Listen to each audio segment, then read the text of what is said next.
La guerre au Parti socialiste commence. Le Parti socialiste, après ses municipales, se met en ordre de marche pour aller vers la présidentielle.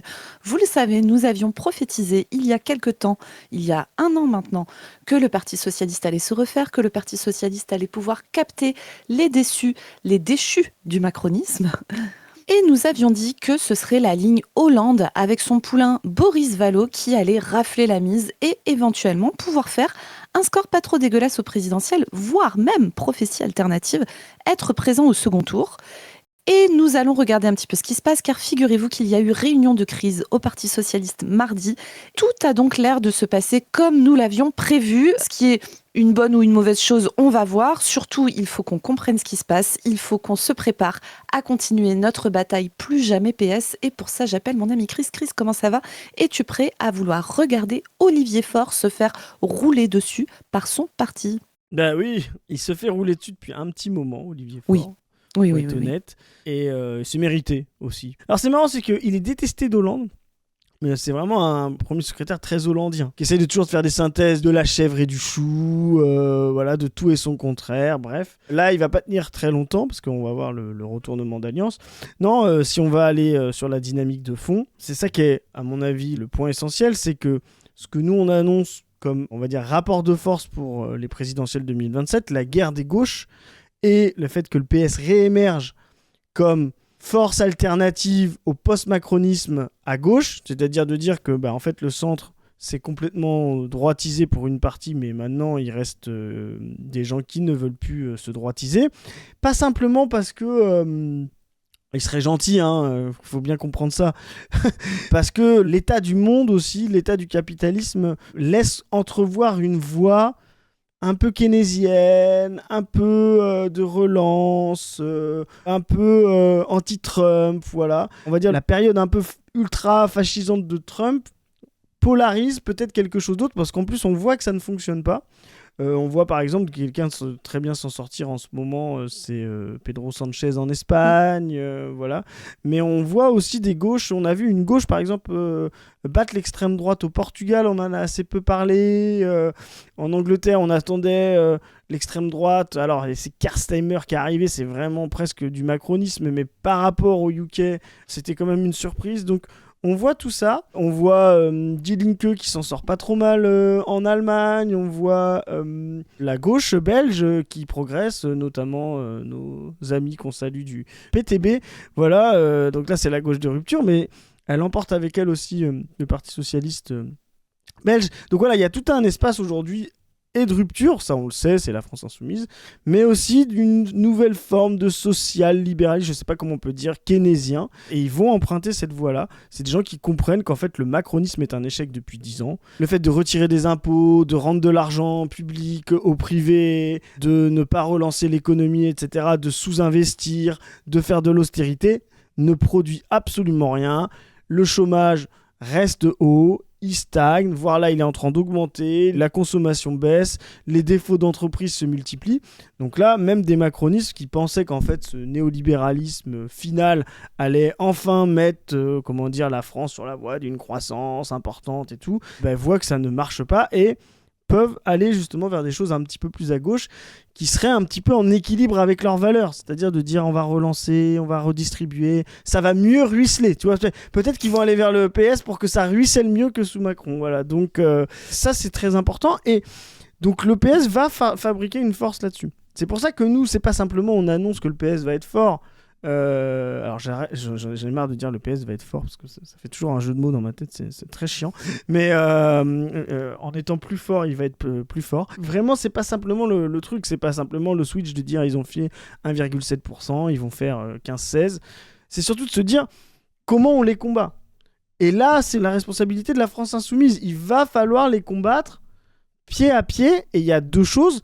À l'implantation locale, donc là c'est très bien ce qui s'est passé au municipal, il y a eu quelque chose qui s'est passé, c'est-à-dire de contester leur implantation locale et, même si c'est minoritaire par rapport à leur hégémonie, commencer à mettre des gens dans leurs conseils municipaux. Mais il va falloir le faire beaucoup plus dans les endroits beaucoup plus déserts que sont la ruralité, des espaces périphériques, voilà, où ils ont encore eux un peu de prise, et surtout le RN s'implante et la gauche de rupture ne s'implante pas, et c'est surtout il va falloir s'y implanter avec un programme violemment de rupture.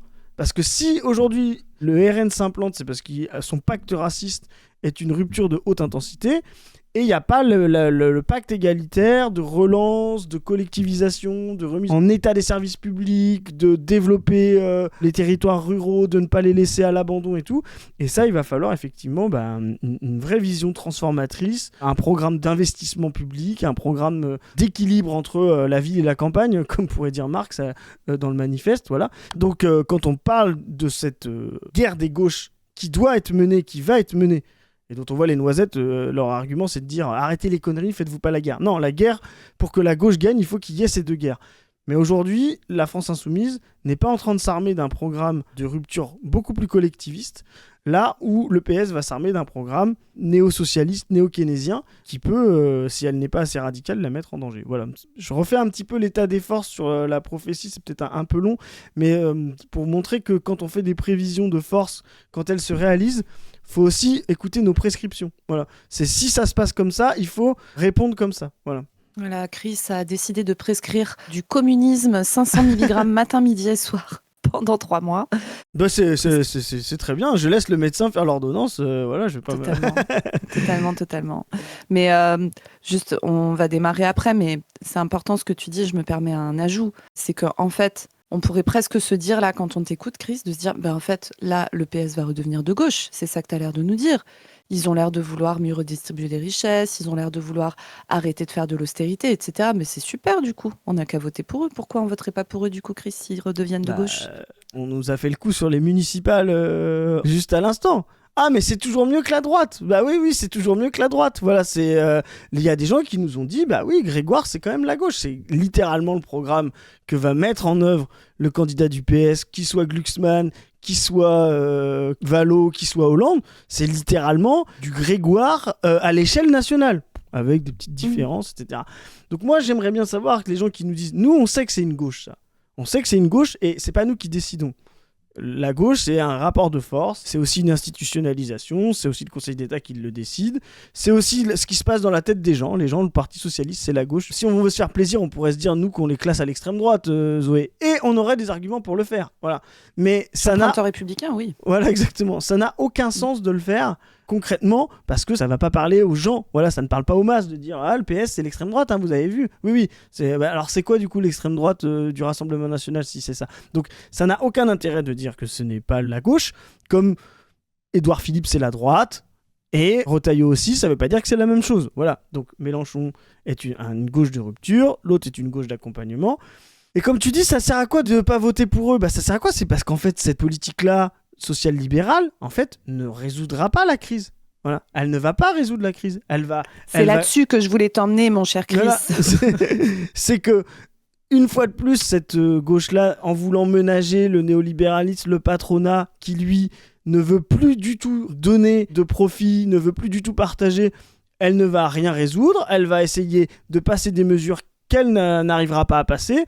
Au final, elle arrivera avec appliquer 10-5% de son programme, elle va encore décevoir les masses, elle sera trop à gauche pour le capital, trop à droite pour, on va dire, les masses et les travailleurs, et donc elle finira écrasée et elle trahira la gauche et elle fera en sorte de montrer que la gauche n'est plus la solution au problème. Et ça, c'est ce qui fait monter le fascisme. Quand la gauche échoue, elle dit... toute la gauche échoue. Voilà, quand une partie de la gauche échoue, elle dit toute la gauche échoue. Et donc, ça va monter le fascisme.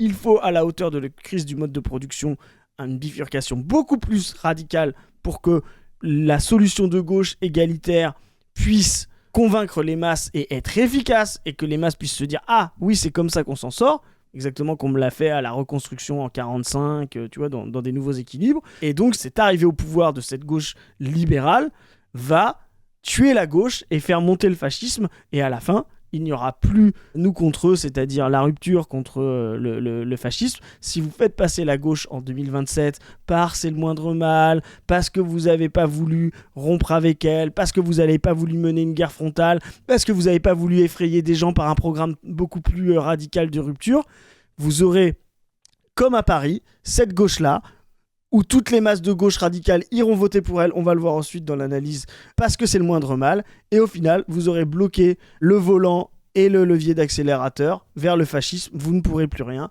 Une fois qu'ils auront échoué, plus personne à gauche ne pourra reprendre la main. Voilà. Et je me permets, pour conclure cette longue introduction, mais qui était importante quand on se met à parler du Parti socialiste et de sa résurrection, je me permets de vous conseiller d'aller voir sur la chaîne On ne veut plus la rediffusion de notre conférence. Nous avons fait le bilan du PS dans le cadre de notre campagne Plus jamais PS avec Stefano Palombarini qui vous fait un historique de la conversion idéologique de ces gens depuis les années 60-70, comment ils se convertissent progressivement au néolibéralisme, c'est-à-dire que c'est pas vraiment qu'ils le subissent en fait. Cette approche néo-keynésienne, etc., est en fait une des faces de la pièce du néolibéralisme, du capitalisme néolibéral, qui a littéralement saccagé notre pays par la suite, dans les 40 années qu'on suivit. Et c'est pour ça que Chris vous parle de reconstruction, et nous, c'est un peu une de nos hot takes ici. C'est qu'on a besoin d'un choc de reconstruction, au même titre que en 45, le pays était littéralement détruit par les guerres, la guerre notamment, etc. Aujourd'hui, nous arrivons sur un pays qui est détruit par le néolibéralisme. Littéralement, tous les services publics sont par terre. Il y a une énorme précarisation des personnes. Il y a aussi, du coup, une montée du racisme, etc. Du fait de cette pénurie qui est rentrée dans la tête des gens par le néolibéralisme, on vous prépare aussi des vidéos d'analyse qui seront peut-être sorties quand vous regarderez ça.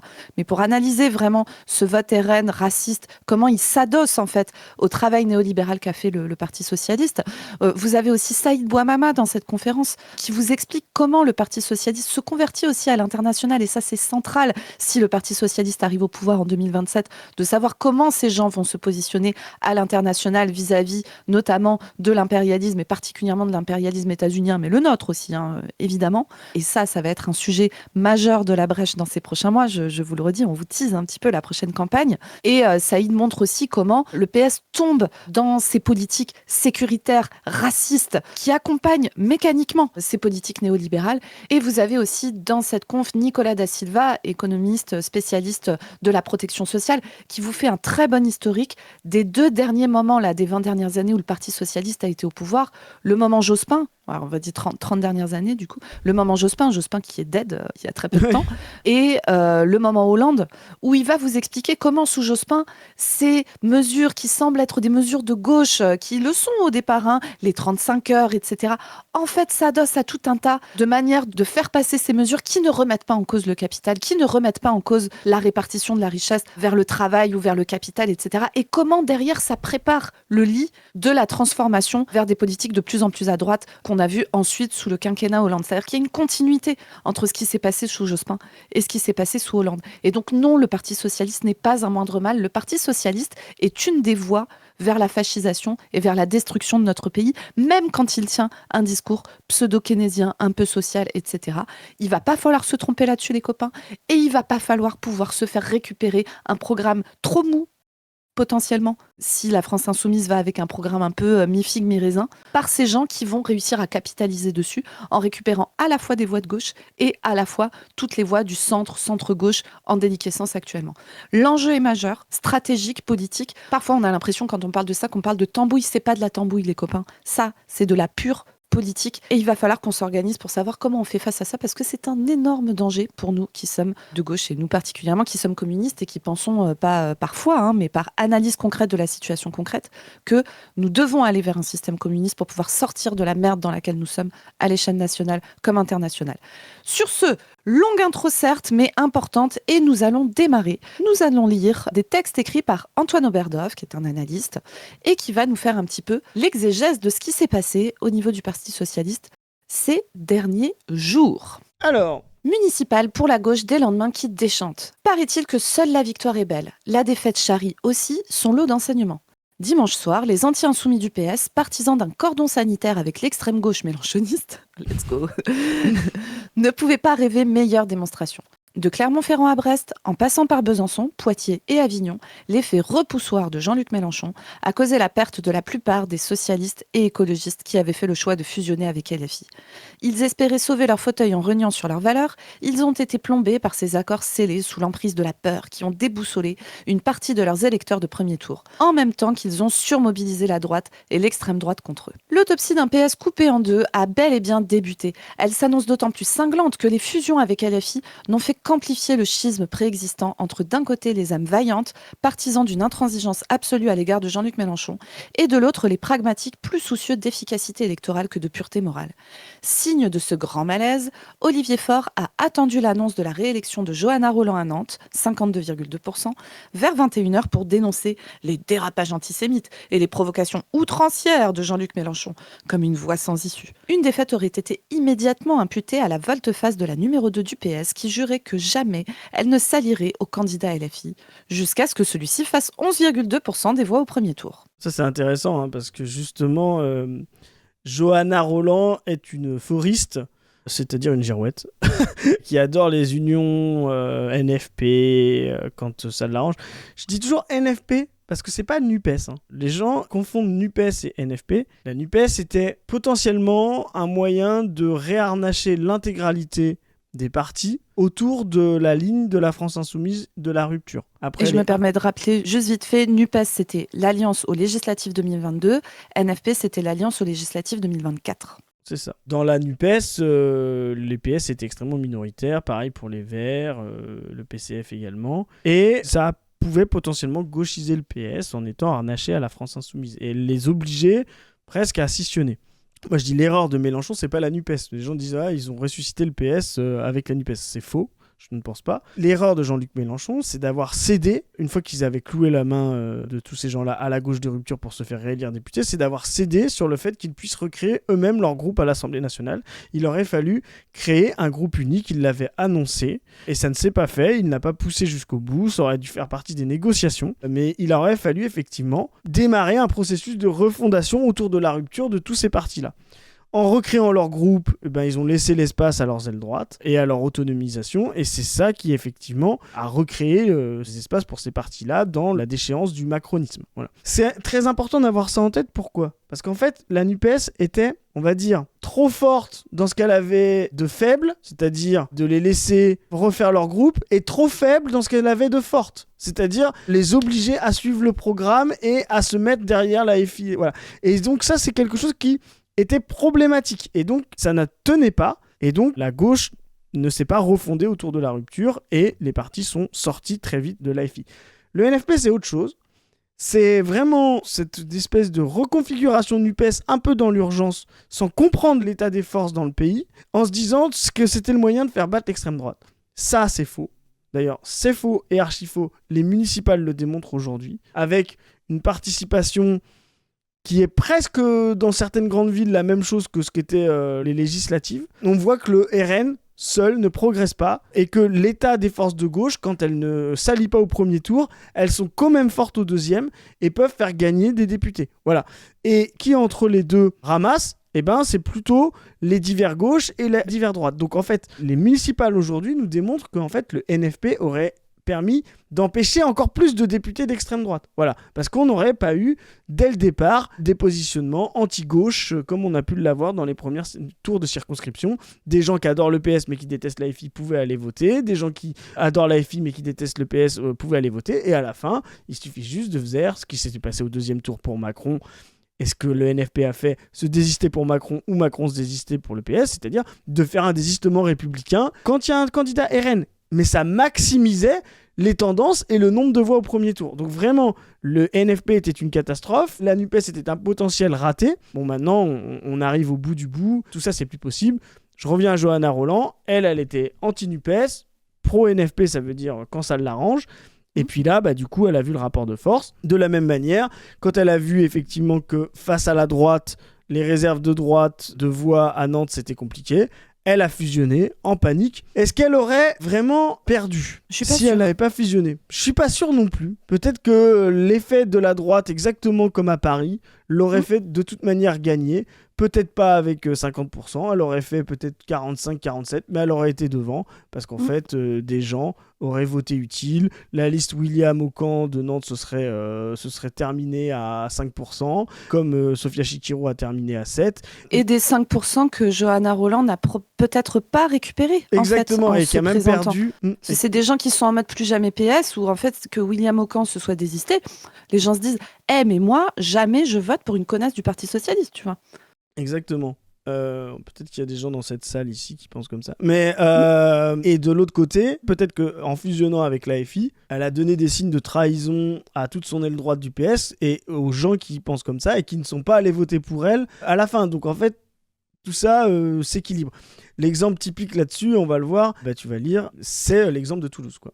Ouais, carrément. Oui, très intéressant l'exemple de Toulouse, on va en parler, là je lis, puis après on en parle. Parce que tu sais, il y a des gens qui pensent qu'il y a eu fraude électorale à Toulouse parce qu'ils ne comprennent pas pourquoi l'Alliance perd des voix par rapport au nombre de voix du premier tour, alors que quand on analyse la situation avec le graphique, on vous a expliqué les groupes sociaux qui votent pour telle ou telle personne, qui sont orientés vers tel ou tel programme, en fait, la politique n'est pas de l'arithmétique et la municipale de Toulouse vous le prouve. Allez, on enchaîne. Depuis plusieurs jours, les antifusions du PS s'étaient mis secrètement à espérer que certains de leurs camarades perdraient pour l'exemple. C'est typiquement, à mon avis, ce qu'a fait François Hollande à Tulle, typiquement. Le pari manqué du socialiste François Briançon à Toulouse leur donne un argument supplémentaire. Avec un total gauche de 52,5% des voix au premier tour, la réélection du maire de droite Jean-Luc Moudenc relève de l'exploit. À l'arrivée, c'est lui qui fait 53,9% contre 46,32% pour la fusion LFI-PS ainsi sanctionnée. Résultat, François Briançon n'ira jamais s'installer dans le fauteuil de président de la métropole de Toulouse que lui avait généreusement laissé son allié insoumis François Picmal en échange du Capitole. L'histoire retiendra surtout que le binôme des deux François aura été expulsé de l'hommage aux victimes de Mohamed Merah, signe que les accusations d'antisémitisme visant LFI éclaboussent désormais les héritiers lointains de Blum et de Jaurès. Oui, alors ça, bref, on en a parlé dans plein de vidéos, mais c'est vraiment une manière de mettre en scène pour des gens qui sont profondément sionistes, une pseudo-filiation. Blum et Jaurès, c'est des trucs qui ont été beaucoup cités par les chefs du Parti socialiste en disant oui, vous crachez sur l'héritage de Blum et Jaurès, etc. C'est l'élément de langage du Parti socialiste actuellement sur l'antisémitisme. Je rappelle que du côté des pro-sionistes, il y a tout un tas de gens qui tiennent des discours qui sont vraiment extrêmement proches de discours génocidaires qu'on pouvait entendre dans les années 30 et 40 en Europe, et que ça ne pose de problème à personne. Donc vraiment, cachez-vous sur l'héritage de Blum et Jaurès. Ça, c'est une parenthèse. Par contre, ce qu'on voit, c'est que la Picmal, donc je vous rappelle, Picmal LFI était arrivé devant le PS Briançon, donc ils ont fusionné derrière Picmal. Et ils ont perdu des voix parce que, vraisemblablement, il y a toute une partie de l'électorat PS qui déteste LFI et qui est allé voter pour Moudenc en face. Mais si Briançon était arrivé en tête et que Picmal avait fusionné avec lui, la vérité, c'est qu'il y a une partie de l'électorat Picmal qui ne serait pas allé voter pour Briançon. Alors, il serait peut-être pas allé voter Moudenc quand même, il y a des limites. Mais c'est pas du tout sûr qu'ils aient gagné non plus s'ils se soient réunis derrière le PS.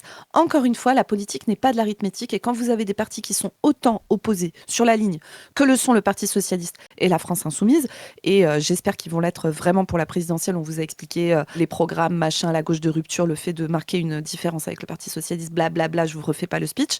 Il y a vraiment quelque chose qu'il faut comprendre là, pour ceux qui pensent que la politique c'est des maths, et qu'on additionne des voix, et que les gens sont disciplinés et vont voter pour qui que ce soit du moment qu'on leur a dit c'est pour ça que tu dois voter, et pas du tout en fonction de leurs convictions, de leur envie de changement, de leur vécu aussi, parce que je sais pas, quand on est quelqu'un qui a subi le racisme, la déchéance de nationalité, les violences policières, l'instrumentalisation de la lutte antiterroriste pour mener des politiques islamophobes, etc., sous le Parti socialiste, peut-être que ces gens n'ont pas envie d'aller voter Parti socialiste et qu'ils ont de très bonnes raisons de le faire.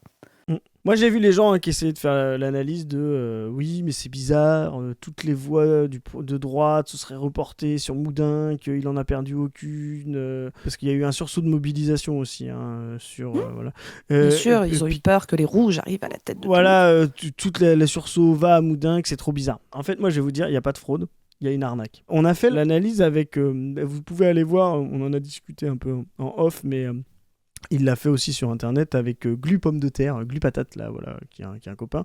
Donc on a fait l'analyse ensemble un petit peu, on en a discuté. Et donc cette analyse, elle nous montre une chose intéressante, c'est que ce qui s'est passé, c'est une désertion absolue de Briançon pour le vote blanc ou nul et Moudenc. Et moi je fais l'hypothèse qu'effectivement, c'est statistiquement, ça a assez peu de sens, ces choses-là. Je pense que des consignes de vote du PS ont été données pour ne pas voter pour la fusion, parce que cette fusion a quelque chose de spécifique, c'est qu'elle aurait fait élire un maire FI par les voix du PS dans une des plus grosses villes de France. C'est pas la même chose que, comme tu disais tout à l'heure, si Briançon s'était fait élire maire PS via les voix de la FI, via une fusion, comme Johanna Roland par exemple. C'était de dire, bah ok, on a pris leur voix, mais à la fin c'est le PS qui, tu vois, c'est le PS qui est à la manette. Là, c'était allait assumer au PS qu'il fallait faire élire des maires FI pour pouvoir garder des conseillers municipaux PS.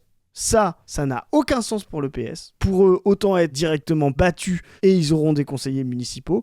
Ça n'a aucun sens stratégique, ça n'a aucun sens pour toutes les ailes de leur parti.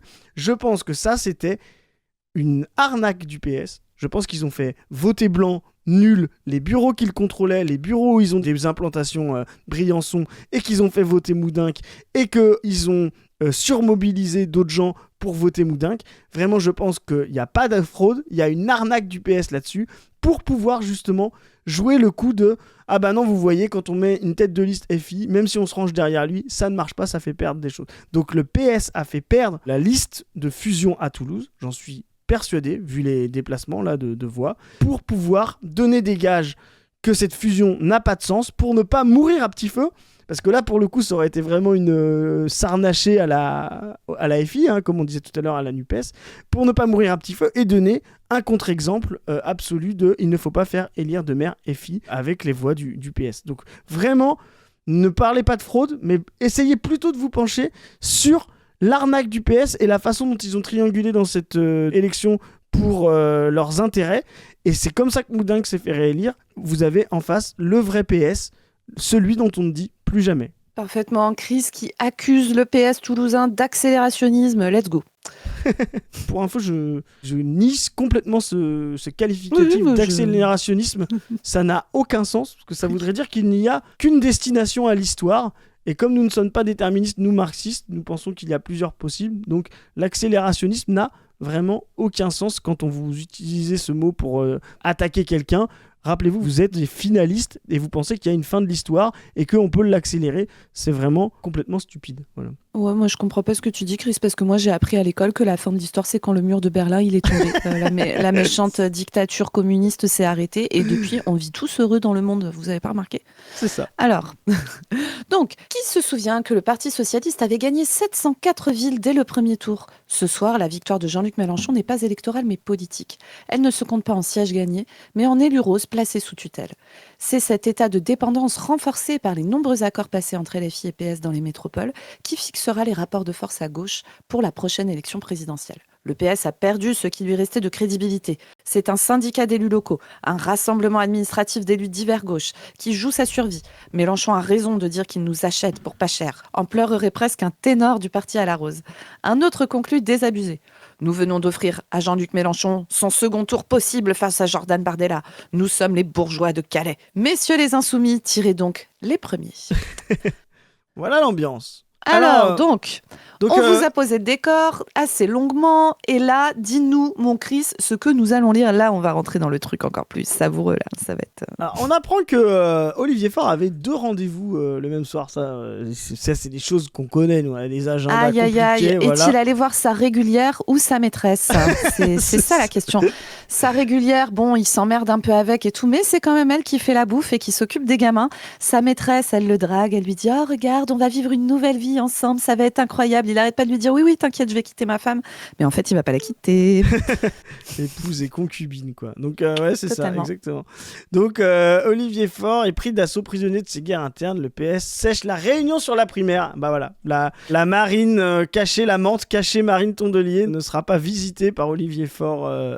Quelle tristesse. Ce jour-là. Donc, selon les informations de l'opinion, les promoteurs de la primaire de la gauche, les filles promises pour le 11 octobre, on s'y prépare nous aussi, se sont retrouvés autour de Lucie Castet, nouveau maire d'arrondissement, Lucie Castet, PS, voilà, avec Grégoire. Voilà. La gamelle. C'est ça. Tu te rappelles, c'est elle qui disait « Moi, je suis une technicienne, je suis pas une politique. » Oui, bien sûr, Lucie. Bien sûr, Lucie. Ça prend vite. Hein. Cette marquise vient d'avoir son petit comté, son marquisat. Voilà. Absorbé par le règlement de compte post-municipal. Donc le PS ne pouvait pas venir parce qu'Olivier Faure est pris d'assaut par une tentative de révolution de palais. Donc on va vous raconter ça. On fait sans le PS tant qu'il est empêché par son débat interne, mais on ne va pas les attendre, prévient l'ex-député LFI Raquel Garrido. On avait tout annoncé dans notre compte des noisettes que nous vous avons sorti à la toute fin d'année 2025. Allez le voir si vous voulez, mais voilà, on vous avait expliqué comment ça allait se passer. Exactement. C'est en train de se passer comme ça. Bref, il n'y a pas de surprise. Hein. plus que c'est les noisettes, les marquisas, etc. Le compte des noisettes, parce que ça fait le récap à chaque fois, comme ça vous pouvez y revenir. Bon, c'est intéressant parce que Raquel a fait la maline, mais si le PS vient pas à votre primaire, ça commence à être compliqué pour dire que c'est quand même la primaire de la gauche. Parce que dans les forces de gauche, il y a quand même les plus grosses, l'AFI, le PS, et puis leur giron autour. Si vous n'avez pas ces deux-là, vous ne faites pas une primaire de la gauche. Vous êtes plus en train d'élire le président de groupe écologiste à l'Assemblée nationale, parce que vous êtes tous dans le même groupe à l'Assemblée nationale, je vous le rappelle, Ruffin, Laprès, les écologistes, voilà, plutôt que la primaire de la gauche. On démarre. Un petit extrait du journaliste de l'Opinion qui nous raconte cette soirée de Olivier Faure avec son parti. Olivier Faure est sorti avec des cocards, je vous spoil. C'est parti. Au PS, petit meurtre entre amis sur fond d'alliance perdante avec Kadhafi. À chacun son coupable idéal. Quand Olivier Faure charge le boulet Mélenchon, ses opposants internes rejettent la faute sur le premier secrétaire du PS, évitant ainsi d'avoir à reconnaître qu'ils ont eux-mêmes donné leur feu vert aux candidats de leur sensibilité pour fusionner avec les Insoumis. Chaque camp a fait provision de rancune en vue de la réunion du bureau national du PS ce mardi à 18h30. Comme tout le monde a mis son doigt dans le pot de confiture, je ne sais pas comment ils vont s'y prendre pour sortir les couteaux, mais ils vont les sortir. Presse un intime du premier secrétaire du PS. Bonne nuit les petits. Voilà, donc nous y voilà, ça démarre à 18h30. Arrivé au PS de la délégation, on va faire comme un live bureau national, vous y êtes. Totalement. Voilà. Donc c'est parti, arrivée de la délégation Boris Vallaud. Alors on vous rappelle qu'au congrès de Nancy, il va en être question du congrès de Nancy. On a une capsule là-dessus, vous pouvez aller la voir. Le congrès de Nancy, c'est le congrès pour réélire le premier secrétaire du PS en 2025, en juin 2025, où Faure s'est fait élire. Il y avait 3 tendances, la tendance Olivier Faure, la tendance Nicolas Meyer-Rossignol, lui-même réélu sans les Insoumis à Rouen, et la tendance Boris Vallaud. Au premier tour, Faure et Nicolas Meyer-Rossignol se sont partagés à peu près 40-40. Et ensuite, Boris Vallaud avait 20%. Au deuxième tour, Vallaud a plutôt suivi Faure et Faure a gagné. Mais c'est Vallaud qui a été un petit peu le faiseur de roi. Il n'a pas donné de consigne, mais on sait que ça s'est un petit peu divisé et ça a plutôt tendu vers Faure. Il a été le faiseur de roi en faisant réélire le premier secrétaire. Ce à quoi des gens comme Jérôme Guedj se sont torchés directement. Vous l'irez voir dans notre capsule. Dès le soir même, ils s'en foutaient de ce qui était élu. Il faut savoir qu'au PS, le premier secrétaire est secondaire par rapport aux tendances et ça peut bouger dans tous les sens. Et là, du coup, vous allez voir, ça va bouger et ça va bouger vite. Donc, notre Boris Vallaud, que nous, on vous annonce, tout le monde nous dit c'est un kidam, c'est rien du tout, c'est personne. Vous allez voir le Boris Vallaud, comment il revient dans la partie. Sachez que si cet été, vous voyez des photos de Najat Vallaud-Belkacem et Boris Vallaud avec leurs gamins sur la plage, ou plutôt en train d'expliquer qu'ils vont aller faire de la randonnée dans le Perche et tout ça, vous savez que c'est lui qui va se présenter à la présidentielle, voilà, on vous le dit. Exactement. Alors, un cadre socialiste. On dirait qu'ils ont flairé l'odeur du sang. Un conseiller d'Olivier Faure. Quelle odeur du sang! Ils ne peuvent pas nous putcher sur la base d'une analyse des municipales complètement tronquée. On est quand même le seul parti de France où l'on arrive à transformer une victoire en Capharnaüm.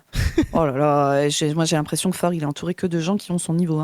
Le secrétaire général du PS, Pierre Jouvet, une girouette en chef lui aussi, ouvre ce bureau national par une analyse des municipales. Objectif, démontrer que le PS s'impose comme la principale force politique du pays. Et donc calmer les ardeurs de l'opposition interne. Voilà. Donc synthèse ci-dessous. Donc là il fait toutes les villes, on va pas vous toutes les mettre, etc.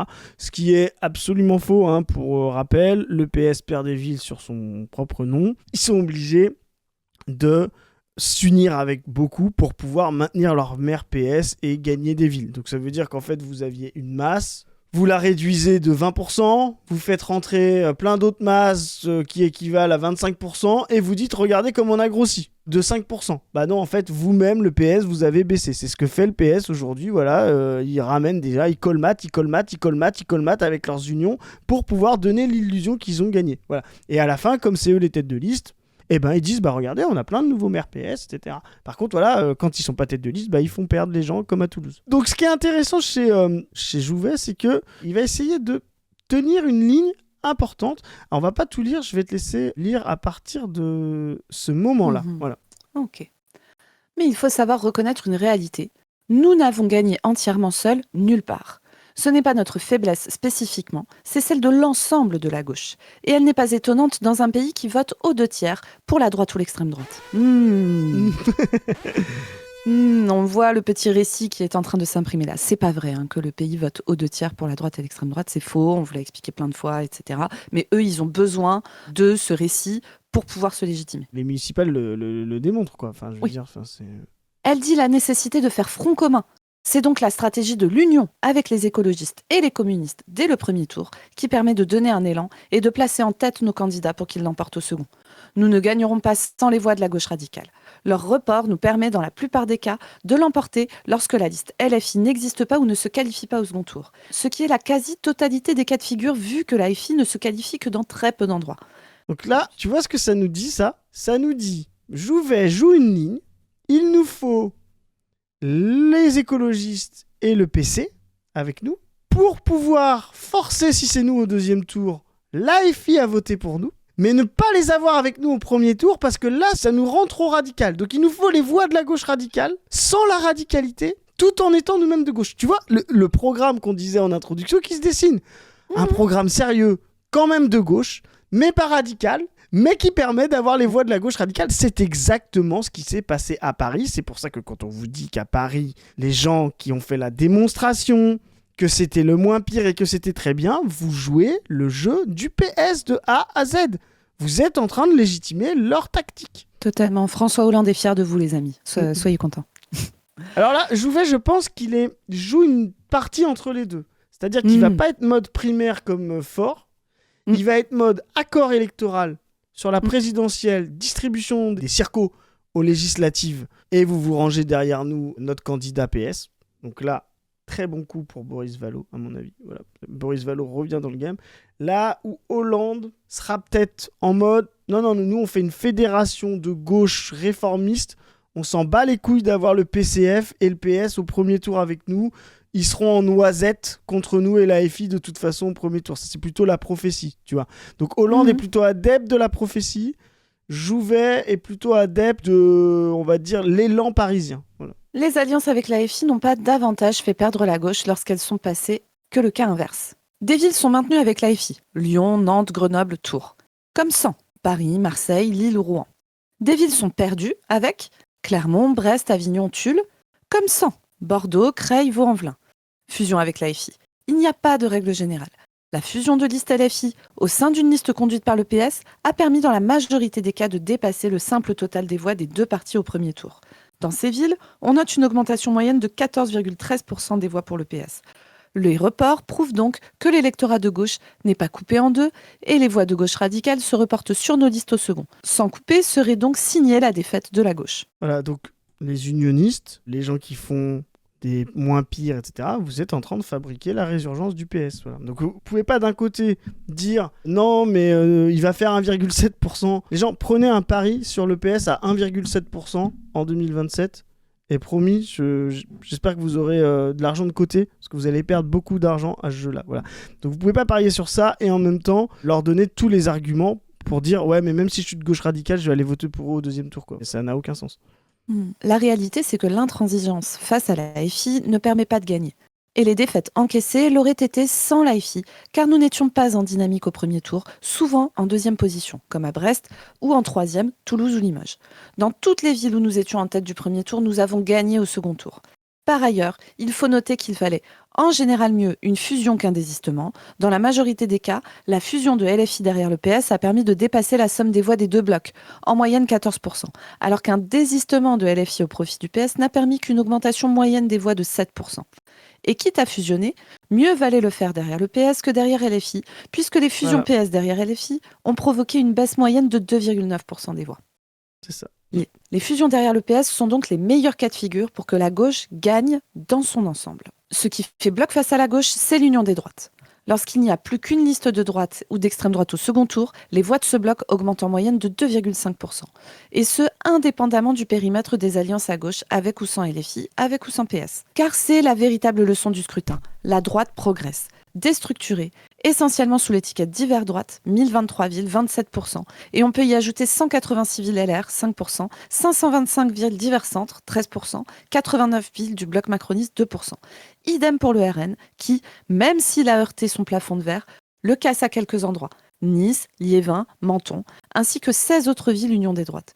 On constate des reports massifs des voix dans les deux sens, entre droite et extrême droite, et une stratégie de barrage à toutes les gauches qui fait risquer la disparition dans certains territoires. C'est ça qui est intéressant, mais allez voir notre tweet de Pas du Team le soir du premier tour.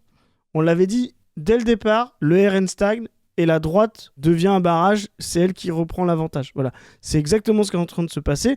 Le RN avait une dynamique en 2014, etc. Il a pris des villes, etc. Mais dans des espaces où il y a petit, où il y a moins de listes, voilà. Et la droite, elle, est en train de reprendre l'avantage de manière déstructurée, sans avoir de vraies lignes.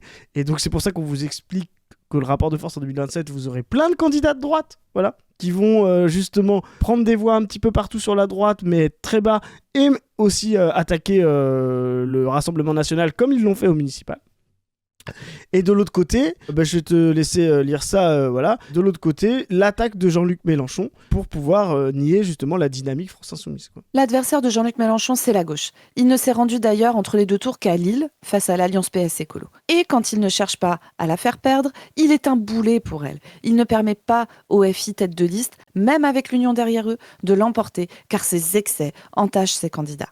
Là où les alliances de gauche, avec ou sans LFI, ou le PS seul, l'emportent dans 37% des cas, lorsqu'elle est seule, la FI l'emporte dans 20% des cas seulement.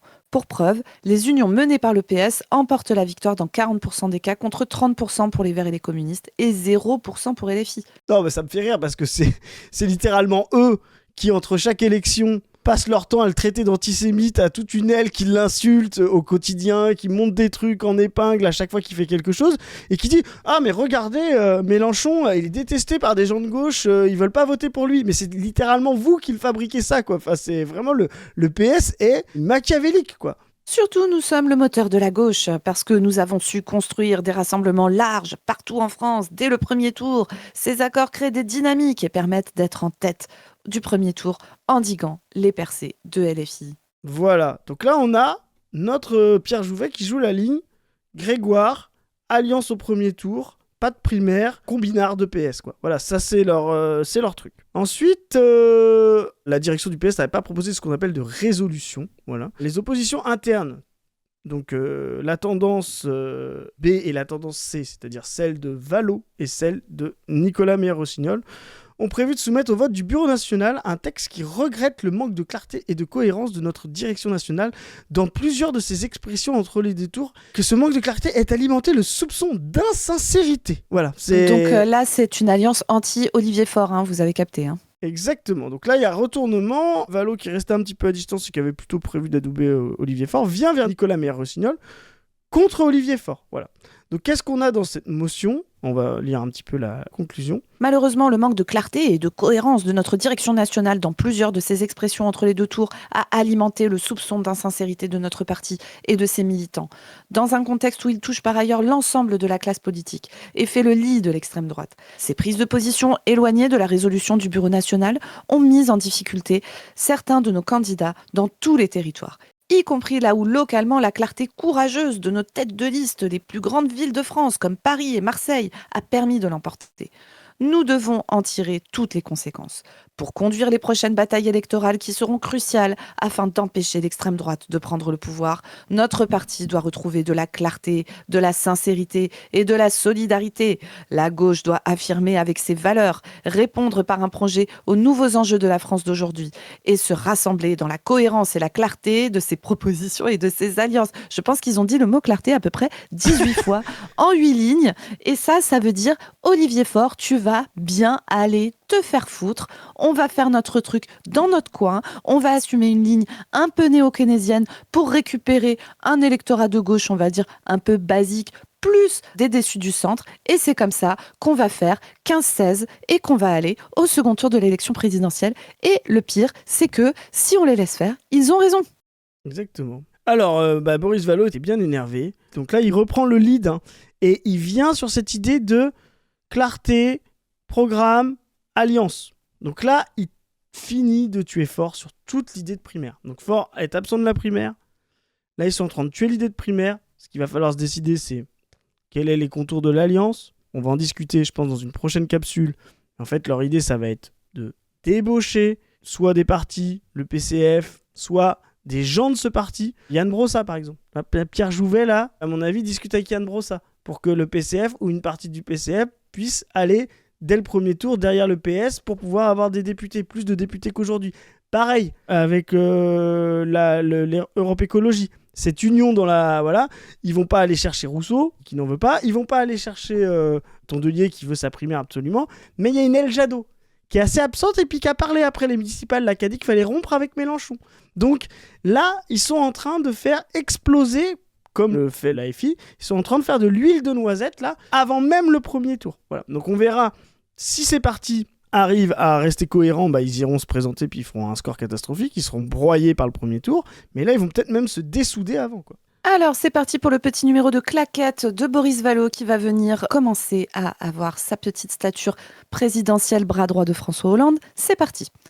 Je force ma nature. Il n'est pas dans ma nature de dire avec force et netteté mes désaccords. Oh oui, Boris Vallaud, toi t'es vraiment un tout gentil petit monsieur qui jamais n'est pas d'accord alors que tu es un professionnel de la politique depuis 30 ans. Mais tout le monde y croit, Boris, hein, vraiment. Moi, j'aime beaucoup cette nouvelle stature. J'ai hâte des photos de Paris Match, Boris, avec ta femme, là, ça va être incroyable. Il y a nécessité de dire les choses. Même si nous avons remporté des victoires, nous n'avons pas gagné ces élections municipales. Si nous ne le disons pas avec honnêteté, nous nous tromperons de diagnostic et nous mentirons à ce que nous croyons. Le silence est coupable, même s'il serait confortable. Les alliances avec LFI n'ont pas été efficaces. Elles ont même été à certains égards improductives et ont nourri un front inversé au profit de la droite. À Nancy, nous avions dit, écrit, qu'il n'y aurait pas d'accord avec LFI. Nous aurions dû en rester à ce cadre. Les accords d'entre-deux tours ont nourri le procès en insincérité envers nous. Nous n'avons pas eu de dialogue collectif entre les deux tours et c'est une erreur. En conséquence de quoi, nous avons manqué d'unité. Au bout de 8 ans d'opposition, nous ne sommes toujours pas l'alternative. Nous ne sommes pas identifiés dans notre stratégie et dans notre projet. Alors, Boris Vallaud, peut-être que ça vient du fait que Emmanuel Macron vient de chez vous, en fait. Peut-être. La tactique ne peut plus être érigée en stratégie. Dans les ambiguïtés stratégiques, il reste l'ambiguïté, mais pas la stratégie. On va redire plus jamais à LFI, mais qui nous croit ? On ne peut pas continuer comme avant, je le dis, comme je le pense. Let's go, Boris Vallaud, prêt à aller prendre le flambeau et à aller taper son 15-16 à la présidentielle. C'est ça qui se passe. Hein. C'est ça, voilà. Donc on va voir comment ça va se gérer.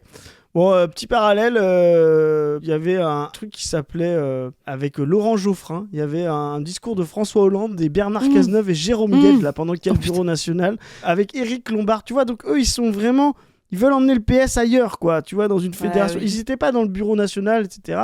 Ils veulent les emmener ailleurs. C'est là où Vallaud a une carte. Parce que lui, il peut être le gars de ces gens-là. Nicolas Meyer-Rossignol n'a pas, encore moins de crédit que Vallaud. Il peut être le gars de ces gens-là sans se faire détester des foristes. Donc, vraiment, méfions-nous, continuons de nous méfier de Boris Vallaud. Hein. Donc, ensuite, Olivier Faure pourrait refuser le vote demandé en BN par ses oppositions en se fondant sur les statuts du PS. Politiquement, ce sera plus difficile à faire passer. Voilà, donc il voulait faire un vote pour essayer de, comme on dit, de le putcher, quoi. Ensuite, on a eu une intervention très forte d'Hélène Geoffroy au bureau, l'ancienne maire de Vaux-en-Velin. Donc Hélène Geoffroy, c'est une des droitards de l'Épire, proche de Nicolas Meyer-Rossignol. Oui, l'enfer. Elle a été battue par le député LFI à Vaux-en-Velin, donc ça passe pas pour elle. Hein. J'aurais dû passer la semaine à expliquer que je n'étais pas avec LFI, pendant que la LFI a passé la semaine à taper dessus. Voilà. Elle aurait dû faire du François Ruffin. Donc voilà. Ensuite, on a eu un discours très offensif d'Olivier Faure qui a essayé de se défendre et qui a dit l'hypocrisie de ses opposants internes qui ont accepté les accords avec les LFI dans leur propre fédération tout en faisant porter le chapeau au premier secrétaire du PS, quoi. Et oui, Olivier Faure, il commence en mode grosse noisette. Il y a une poussée de la droite et de l'extrême droite. Il y a un espoir aussi. Et c'est nous qui l'incarnons. Nous avons fait une union inédite pour la première fois de notre histoire dès le premier tour. Nous avons gagné Paris, Lyon et Marseille avec nos partenaires. Nous avons gagné 123 villes dont Amiens, Saint-Étienne, Pau. Oui, Bérou dégagé. À chaque fois qu'on va parler de Pau, on va dire let's go Bérou, va te faire foutre. Donc là, on voit bien, ça c'est l'alerte noisette. Et donc le fait qu'il faut de l'union au premier tour. Bon, on ne sait pas si c'est par une primaire ou pas, ça m'étonnerait. Donc il va continuer et il regarde ce qu'il va nous dire sur LFI. On peut dire que LFI n'est pas de gauche. Il faudra dans ce cas expliquer à toutes celles et ceux qui, électeurs socialistes, sont très majoritairement venus voter dans les listes qui incluaient LFI. Il faudra venir leur expliquer qu'ils étaient alliés à des listes qui n'étaient pas de gauche. Je voudrais, moi, vous parler d'hypocrisie et de cynisme. C'est trop facile de venir à la direction nationale maintenant que vous avez avalisé des accords avec la France insoumise. Ce qui avait été écrit entre nous, chacun peut le lire. Ce n'était pas de pacte national avec LFI. Ce que j'ai répété au soir du premier tour. Voilà, Il n'y a pas eu d'accord national avec LFI. Mais là où je dis pas d'hypocrisie, c'est que pour l'essentiel, je dis bien pour l'essentiel, les fusions qui ont été réalisées entre le premier et le second tour avec la France insoumise ne sont pas le fait de la direction et ne sont pas le fait du texte d'orientation A.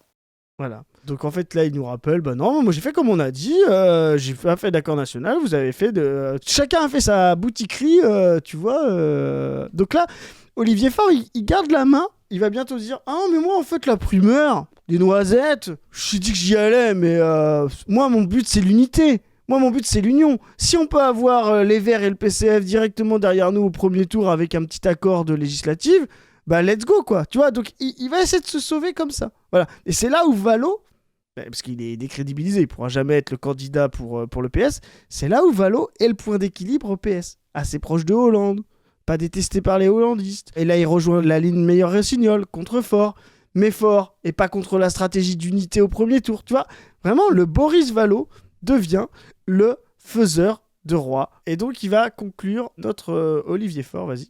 Moi, j'ai le souvenir qu'il y a 2 ans à peine, lorsque nous avons fait le NFP, tout le monde disait que c'est formidable, de Poutou à Hollande. Je n'ai vu personne ici récuser l'alliance de Poutou à Hollande, quelle dinguerie. Que chacun comprenne que c'est trop facile de toujours être là pour dire par quel chemin il fallait passer quand le chemin est arrivé, quand on est déjà au bout du chemin. Je dis simplement qu'en fait, ce n'est pas possible d'organiser nous-mêmes ce spectacle indécent par rapport aux millions de femmes et d'hommes qui ont besoin de nous, qui ont besoin de garder un espoir dans la gauche pour l'année prochaine. Voilà. Alerte noisette, ouin ouin, etc. Ouin ouin. Moi, j'ai Voilà, lu donc- ouin ouin. Donc là, il y a eu un... Il fallait faire un vote sur le texte d'orientation B et C, là, qu'on vient de lire précédemment. Là, de clarté, Sincérité, clarté, sincérité, Voilà. clarté, sincérité, Voilà. clarté. C'est ça. Des deux, là, Rossignol et Valo. Et donc, la direction du PS a refusé, selon les statuts, d'accorder un vote sur le texte. Donc, dans l'entourage d'Olivier Faure, on ne semble pas inquiet de l'offensive du texte d'orientation B et C. Voilà. 4 heures de BN, toujours pas de démission demandée, ce sont de vrais pétards mouillés. Voilà, ce marre, un proche du premier secrétaire, ça c'est le PS, quoi. 5 heures après le début, les opposants internes ne désarment pas sur la volonté de mettre en minorité le premier secrétaire du PS. Faure a fermé la porte à un vote, mais je ne vois pas comment il peut résister à la pression qui va s'accentuer dans les jours qui viennent. La preuve est faite qu'il est minoritaire, sinon il ne s'opposerait pas à l'expression de la démocratie interne, insiste un élu du courant de Boris Valo. Eh oui, eh oui, eh oui. Et donc, on l'avait dit, il va être mis en minorité, il va être mis minot, comme on dit dans le jargon interne à la solférinologie. Et Faure va se faire dégommer, le PS va y aller et ils vont jouer leur carte. Il va falloir vraiment prendre au sérieux l'opposition à ce parti. C'est pour ça qu'on vous a fait cette longue intro, c'est pour ça qu'on vous a lu tout ça. Il faut se préparer, les copains, à faire face à ces gens.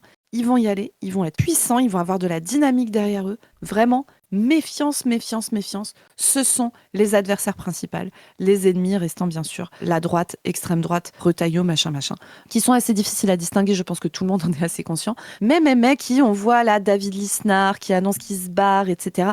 Vraiment, la droite va y aller en ordre dispersé, totalement éclaté. Ça confirme que la barre de qualification pour le second tour va être très très basse. Faites gaffe à ces gens, ils sont potentiellement de retour au pouvoir en 2027. Ça fait 1 an qu'on vous le dit. Et vraiment, prudence. Voilà. Face à ce diagnostic, la prescription, elle est simple. Garder la dynamique, implanter la gauche de rupture, le collectivisme partout, tout le temps, auprès de vous, dans les campagnes, dans les villes, dans les quartiers populaires, dans les hameaux, dans les villages, dans tout ce que vous voulez. Voilà. Ne lâchez rien.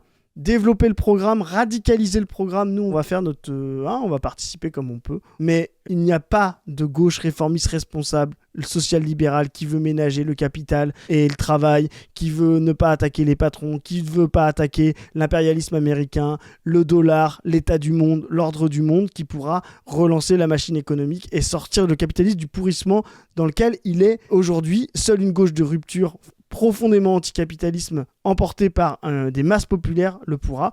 Et donc, ne vous laissez pas avoir par les récits que ces gens-là vont vous donner. Parfaitement. Sur ce, les amis, il me reste à vous suggérer de nous aider sur le Tipeee si vous voulez que notre association puisse continuer à faire plein de trucs, à se structurer, à préparer des trucs incroyables pour l'année prochaine, mais pour les années qui suivent derrière, car nous voyons à long terme, les copains. Nous voyons à long terme, et avec plein de camarades différents, on prépare des trucs de zinzin, on a hâte de vous en parler. Si vous voulez nous aider à pouvoir faire tout ça, on vous le redit. Ce qui nous aide le plus, ce sont les dons récurrents sur Tipeee. Merci beaucoup à tous ceux qui vont le faire. Allez voir la chaîne On ne veut plus, on sort une nouvelle vidéo tous les dimanches. Là, les derniers entretiens, ce ne sont que des bangers. Donc vraiment, allez voir ces entretiens. On en est très très fiers. Que ce soit le syndicaliste CGT qui nous parle de la fermeture d'un CAC, donc d'un centre de soins psychiatriques. Que ce soit Alexis Borde de la CGT, chômeur et précaire. Excellente interview, vraiment. Allez la voir aussi, qui vous parle de comment on utilise le chômage, les privés d'emploi pour asservir en réalité les travailleurs de ce pays. D'autres vidéos aussi qui sortent encore une fois chaque dimanche. Merci à l'équipe d'On ne veut plus et merci à vous d'aller voir ces contenus et de les faire tourner. Vous pouvez nous suivre sur nos réseaux, Insta, Twitter. Vous pouvez bien sûr partager les vidéos et vous abonner pour que bientôt on passe les 100K. Let's go. Et sur ce, on vous dit à plus tout le monde, plus jamais PS. Salut. Salut les gens.